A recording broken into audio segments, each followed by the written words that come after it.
Hey everyone, welcome to another rant with me, Carly Cowell, and it's another rant that I can't wait to have. In fact, this could be an interesting one. It's something a little bit different. It doesn't feel very ranty, but I'm sure once we get into it, we will get going. And it's one that's really, really important. It is with Emma Benyon. Now, Emma is a motherhood coach for very busy mums like myself, and she's a self-care expert as well. I have had Emma on my podcast quite recently. Can say the word podcast. So do check that out. All the links are in the show notes.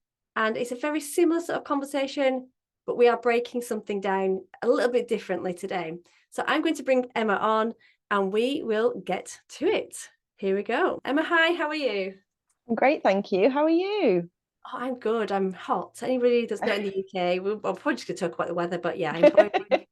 It's beautiful, isn't it? Beautiful weather. Absolutely. Oh, Yeah, we are. So I was just introducing you then. I said you've recently been a guest on my podcast, so for people to check that out as well, and that it's quite a similar conversation, but we're going to do things a little bit differently. As always with these rants, we say it's a rant where we get the rant out there, then we release it, let it go, and then we'll switch it around and we'll offer something as a bit of an alternative. And that mm. is it. These are nice, short, sharp conversations that hopefully people will get lots from, which I'm sure they will. So I haven't said it yet. I'm going to pass it across to you, what the rant actually is, and then we'll get into it and why it gets us a little bit riled up. What is it about that rant? So yeah, starting with you, Emma. Yeah, so my rant is how we have this, I guess, preconception of what self-care needs to be kind of forced upon us. And that can make this, idea of caring for ourselves like such a difficult thing to engage with because as moms, we're so busy, we're doing all of the things, juggling all of the things, trying to, do it all and have it all. And, the narrative of, well, then you should be taking time for yourself and you should go to the spa, you should get your nails done, you should get your hair done, you should do this, you should do that. And all of that time should be, on your own where you're uninterrupted. And that just leaves moms feeling so in a space that it's just totally unachievable. And how do you even get to that space where actually, finding that time and knowing what it is that you need? Because self-care, although those things are lovely that I've just mentioned, they're not really self-care practices. And so we have to wade through so much stuff before we even get to actually what it is and then how we can actually care for ourselves in a really loving and compassionate and kind way. Yeah, absolutely. And we'll definitely come to that when we sort of offer. I always say it's a bit of an antidote to whatever this Mm, rants to start with. But I'd love to, as always, let's break it down a little bit more. Because even as you're saying that yeah, I always start these rants and kind of hand it across to you and think I'll let you speak and I won't really join in. But as people are talking about it, I start to kind of feel myself going, oh yeah, it does get to me as well. Because yeah, as a mum of three, we've put this pressure, but I think it's just pressure from every angle. mm, And I think what that stirs up feelings of we never feel good enough anyway, do we? Whatever we mm, do, whether we spend too much time, we too much parenting in a way, or not enough parenting, or that your mum guilt comes in that we're not doing enough for our kids, not doing enough for ourselves. So this is like another layer, isn't it, mm, of this self care that we're now being told, and quite flippantly, like do more for you. Like it's so mm-hmm. simple. So is that what you take from that? It's to me, it's those little shoulds that you kept saying the word should, and I was not long going, yeah, that's exactly it. Self care becomes like just another thing on the to do list that Mm-hmm. actually feels more stressful overall. Absolutely. And it shouldn't be a stressful thing. It should be a kind and compassionate thing that where we are valuing ourselves and we are valuing those around us because of the ripple effects. And I definitely don't think it's because we don't understand the importance of it. It's because there's so many barriers to when we are so busy and when there are so many things on that to-do list, when we are rushing around, we're exhausted, we're depleted, that actually like that time is just not there in the way that self-care is often portrayed, which is why I'm so passionate about getting this idea of the simple, the easy, the 30 seconds, 2 minutes, 5 minutes here and there, rather than this kind of go to the salon and get your hair done and have a nice hour and a half while you're child free.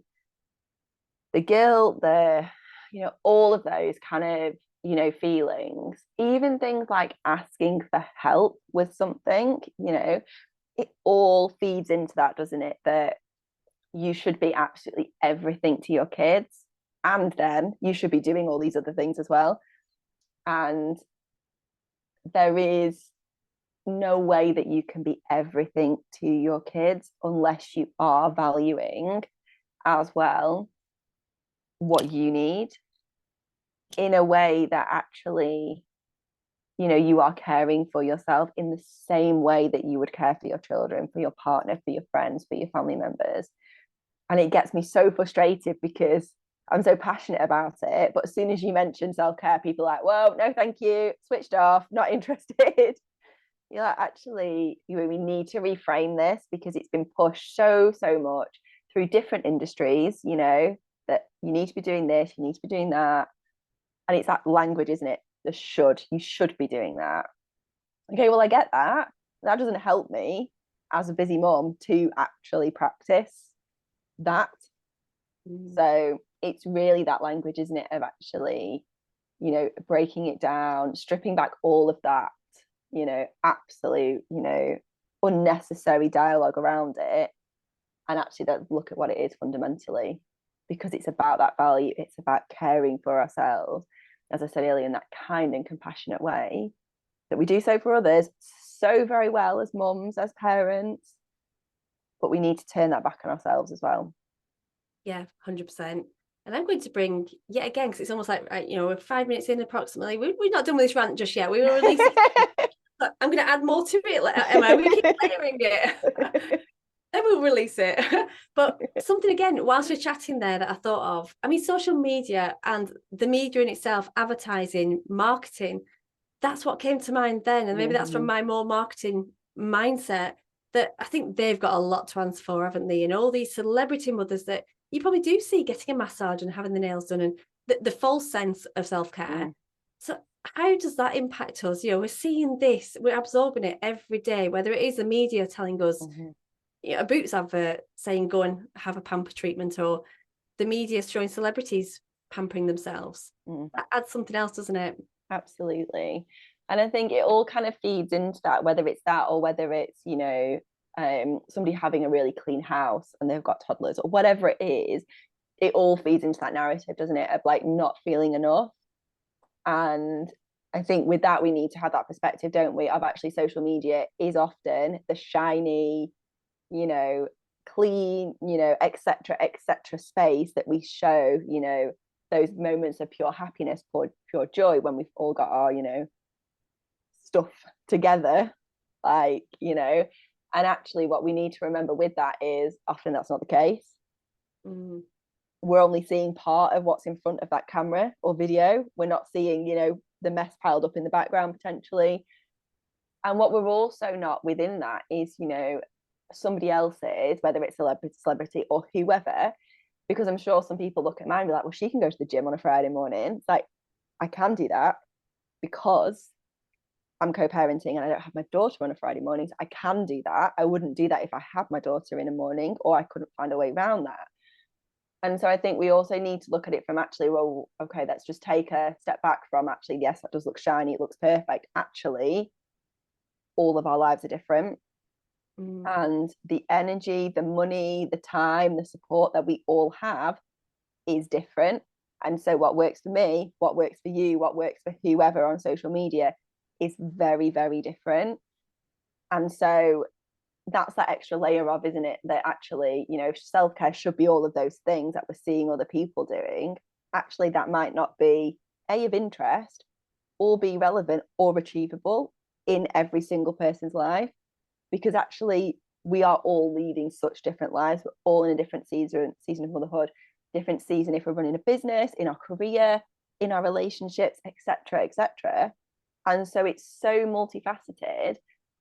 And so what we see on that, shiny platform of someone's whatever life, and actually perhaps they can go and do that because they've got that support, or because it's part of their job, or whatever it is. Actually, we need to reframe, and that kind of, I guess, that space we can end up in when we are, feeling like our life is not living up to that. It's so easy though, isn't it? I remember those kind of early stages of motherhood, and with a newborn baby who didn't want to sleep, wasn't feeding well, I felt awful. And seeing other people's like perfect glowing bumps, or perfect, I, it just this perfect version of motherhood. And I was like, but that's not mine. That's not how my life looks.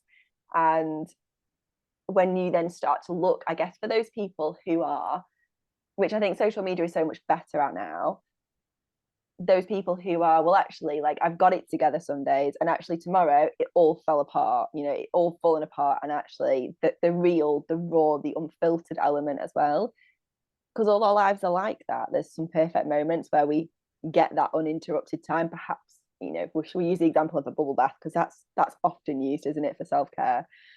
And so there's some moments where you might get that uninterrupted bubble bath, and then there's times where the kid's in there with you as well, and that's real life, isn't it?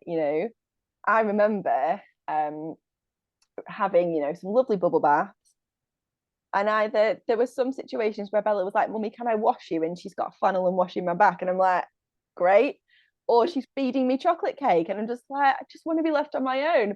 But that's kids, isn't it, that actually, that uninterrupted time. And actually now I look back on that, and actually it's quite funny that my 4-year-old was like, "Mummy, I'll feed you chocolate cake in the bath." Okay, great. But it all just adds another layer, doesn't it? And I think we just need to be really, I guess, kind of curious when we look at those things of actually, is that real life? And also, that is not my life, and I need to find a way to bring that in, that self-care practice in an achievable way with where I'm at right now. Yeah, love it. And we're kind of starting to answer when we talk about the antidote, which is coming up. One more thing I'm just gonna add in there. Why not? I always like to add another little bit of mini ranting. Should be like mini rants with Carly, I think. Is just again what you're saying there. This is another, it's a rant, but in a compassionate way, this part. Because you're saying about the free time we get. Say if you do have child free time. So it might be that, I've known mums that have waited till their children, probably myself as well, you wait till they get to school age, off they all go to school. What do you do with that time? Yeah, it'd be nice if it was self-care, but then the pressures and the shoulds from elsewhere come in, and you hear it so many times where they've then cleaned the house, or gutted the, done a spring clean, sorted the winter clothes out. That's another thing, isn't it? That, I mean, so we'll release it in a second, because that was just the last layer of that they can have this free time, we can have this free time, but we don't always use it for self-care, still do it. And is that still that perception of the mum guilt kicking in, of just, we can't do that? It's just hard to let go of, isn't it? Absolutely. And I think we feel that, that time that we have, however short or long it is, that we should be doing something valuable with that time. And it's that kind of what we deem as valuable, isn't it? Actually, those chores feel more like they're valuable, either because we've got something to show for it, or because that's what society puts on value. And actually, rest is also valuable. There's a cost to it, in terms of the washing doesn't get done, or actually I didn't get to put all the washing away, but it was done. However long, I'm just throwing some things out there in terms of time, but actually it's all just that layer of guilt, isn't it, that we should be doing it all of the time. And where does that leave us? Because if we are on the go, kind of on that hamster wheel all of the time, juggling all of those balls all of the time, so frightened to let anything drop, because what is going to happen? We're not going to feel enough. We feel like we've let somebody down, or whatever it might be. Actually, we end up in that space anyway, because we're so exhausted and depleted that then rest becomes forced because we didn't prioritize it earlier. And I think the language that we use around that is really interesting, isn't it? The shoulds and the guilt, they're all really negative words. How about we use words like kindness and compassion and value? and, really noticing that ripple effect of when we have taken 5-10 minutes to, I don't know, listen to a podcast while you do the washing, or while you just sit and drink a cup of tea in between doing the loads of washing. you know Notice the ripple effects of what happens when you're, in that space, and you're inviting that rest. And I'm putting that in inverted quotes for anyone watching on the video. Like, let's add value to that, and let's really look at what rest is. Because often, and this is perhaps another layer of kind of what we're talking about, because we are on the go all of the time, even when we perhaps sit down to watch the TV, we're probably multitasking. Maybe we're doing some work, or maybe we're on our phones, or we're doing this, or we're doing that as well. We need to learn how to rest, and it's a learned behavior, because we are so, absorbed into this fast on the go culture all of the time, where people can get in touch with us all of the time. And actually, we need to just learn to stop. And it takes time and it takes practice. Like everything else, it's a behavior that we have to then reteach ourselves, because often we've kind of lost that in the chaos of juggling everything and trying to be everything to everybody all of the time. Yeah, it's so true. And we talk about motherhood, but this is for, I think it's just well, maybe a modern day thing, maybe a women's thing. I don't know, but yeah, it just feels like, even I'm trying to think, even before I had children, I seem to be busy all the time. And I think it's interesting what you said about learned behavior. And the first word that came up to, well, not word, but a series of words that came up to me is like, we're allowed to have time for us. And that's something, isn't it? That brings a whole different, probably brings a whole conversation in that we probably will wrap up this rant now, or else we'll be ranting forever on it. But we're allowed to. And then let's release it. So this, I'm just trying to think what the rant was called, but it was about, this perception of self-care. And it's almost like the shoulds that we put on ourselves, isn't it? We're almost ranting at ourselves here. How can we just let that go? How can people that do have this feeling around self-care, that it's inaccessible, or just they feel guilty for it, how can we just let this go? I think we just need to take a breath and look, actually, I guess, more inwards than externally. Let's bring it back to ourselves of actually, what do we need, and actually how can we bring that in? Because if we don't, that the effect of us not caring for ourselves in even the smallest and simplest way, down the road, whether it's in a month, 2 months, 3 months, 4 months, a year, however long, that burnout, that exhaustion, that depletion will come at some point, most likely. And so we need to start that process of just caring for ourselves. I guess it's kind of switch off from the noise, listen inwards, take a breath, and then look at how you can start to care for yourselves in a more nourishing and easy way. Yeah, love it. And that leads on. I think we've kind of covered this, and I'm liking this one today. There's no real structure to it, because I think everything we're talking about does flow completely and can go round in circles. And it's almost like the way we've talked about it today is probably how most people do think of self-care. It probably is yes, but no, but yes, yeah. Circles. So I like that we've done that, because I was going to lead to the antidote, as well, what can we say instead? And we've kind of touched on that with the release. But is there anything else we can bring to that? The going against what we think is self-care and what we think we can and can't do. What is that antidote we can tell people about the perception of it, perhaps? I think, with the antidote, it's about that permission, isn't it? And you mentioned it before, like giving ourselves the permission. And if we're struggling to do that, it's to look at how we would approach that with our children, our friends, our family. And if you were talking to a friend who was like, oh God, I've got so much on at work, I'm really struggling, I'm not finding time, and there's this and there's that and the other, and my kids, and etc. What would you say to that friend? You say, why don't you come out for a coffee? Or why don't you just take yourself out for a walk? I'll come and sit with the kids, or you turn up with a bottle of wine and a box of chocolates, or whatever. You would be encouraging of, just take some time. And also that invitation of support. And so I guess what I'm getting at is let's turn back, on ourselves, the way that we talk to others, the way that we would communicate about caring for ourselves with others. Let's turn that more inwards and let's be kind and compassionate and give ourselves that same value that we give to others and we give to supporting our friends through challenges, or when they're having a rough time, or when they are literally so exhausted and depleted. Let's turn that back on ourselves. Yeah, I love that. And I've talked about this pod before, where I say about having you're being your own inner bestie. And exactly what you said, I just love that example, that it is that thing of, would you treat others like you treat yourself? Would we put that pressure on somebody that oh no, you shouldn't be doing that, you should be doing this, and don't sit there, get on with that washing? It's interesting. If that was, I almost wish somebody would make a program on this. I think I'd love to see it as a sitcom.